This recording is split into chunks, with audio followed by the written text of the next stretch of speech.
Hey guys, in this video I'm going to show you how to fix the VAN-81 error message inside of Valorant. So to fix this issue, we first just need to close down our Riot Games application, and to do this you need to head over to your start menu, search for Task Manager and head over to the Task Manager window. Inside of here, just make sure the Riot client is not running on your computer just by right clicking on Riot Client and selecting End Task. You can also search for Riot in this search box at the top here and just make sure all references to the Riot client is shut down. Once you've done that, we're going to close out of this window, head back over to the start menu and search for services.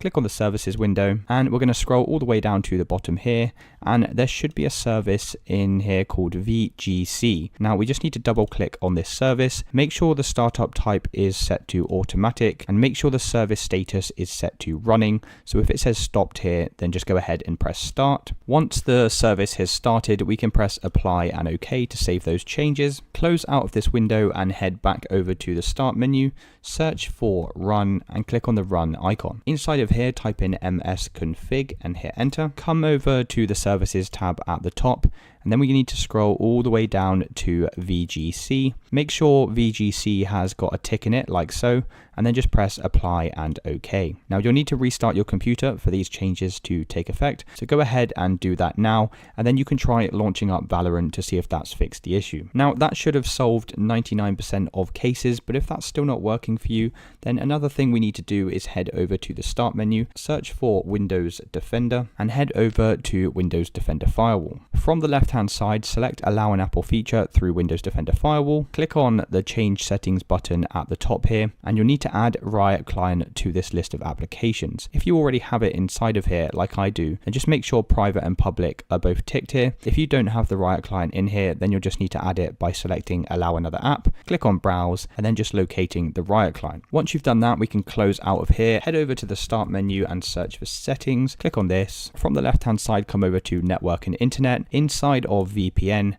just make sure you're not currently connected to a VPN. If you are, you can just press disconnect over here, but as you can see, I'm not currently connected to anything, so we can close out of this window. And once again, you can check to see if that's now solved your issue. Otherwise, the last thing we're going to do is come back over to the start menu, search for CMD, right click on the command prompt and run as administrator. Inside of here, we're going to type in the command sc space delete space VGC and hit enter. Then type in sc space delete space VGK and hit enter. And once you've got these two success messages, we can close out of this window. Restart your computer, and once your computer's restarted, you'll need to come over to your file explorer, come inside of your C drive, scroll down to program files, and inside of here you'll have a folder called Riot Vanguard. Just right click on this folder and select the trash icon. If you get this message pop up saying that it can't be deleted, well, that's simply because it's running in the background of your computer. So what you'll need to do to fix this is just come over to your task manager window, search for VGC at the top here, right click on Vanguard and make sure to end the task. Then we can come back over to the folder and select try again. So once you've deleted the Riot Vanguard folder, you'll need to come over to your Riot client. And now when I come over to this window, you can see we have the update option over here. So just go ahead and select Valorant, click on update, and this is going to go ahead and reinstall the Vanguard application. And once that's reinstalled, you can then try launching Valorant, and that should have now fixed your issue. If this didn't work for you, then let me know in the comments and I'll try my best to assist you. If you did find this video useful, then please consider dropping a like and subscribing. Until next time.